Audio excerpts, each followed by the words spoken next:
आणि नमस्ते. नातं, हे नातं म्हणजे नेमकं काय? प्रेम, समजूत की अपेक्षा, की कधी फक्त एकमेकांना समजून घेण्याचा प्रयत्न? याच प्रश्नांना अगदी हलक्या फुलक्या, मिश्किल आणि भन्नाट पद्धतीने रंगमंचावरती आणतं नाटक आमने सामने. विषय सांगितला तर मजा अर्धीच राहील, कारण या नाटकाची खरी मजा आहे हळूहळू उलगडत जाण्यात.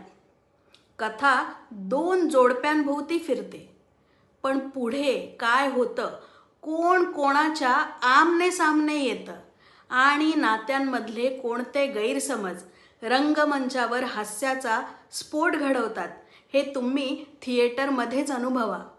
लेखक दिग्दर्शक नीरज शिरवईकर यांचं लेखन खूपच क्रिस्प आहे. डायलॉग्स सहज आहेत, विटी आहेत आणि सर्वात महत्त्वाचं, ते ऐकताना आपल्याच आसपासच्या लोकांची आठवण येते. आणि कलाकार मंगेश कदम एफर्टलेस, लीना भागवत फिनॉमिनल, रोहन गुजर आणि Ketaki Vilas equally natural and energetic.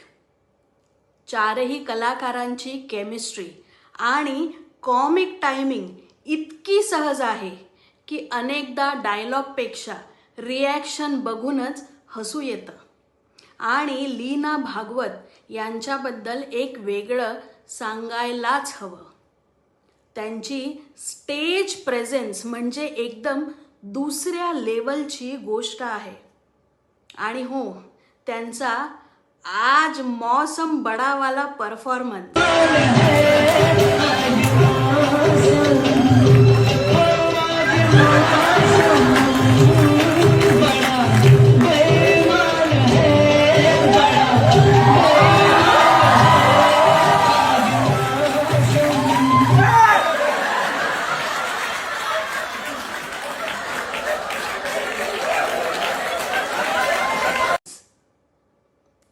बस.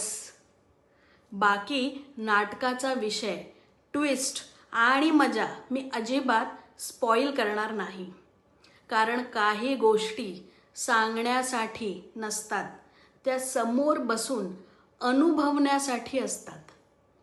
आणि म्हणून फक्त मूव्हीज आणि OTT नाही, मराठी नाटकं बघा, रंगभूमीला वेळ द्या, नवीन प्रयोगांना सपोर्ट करा.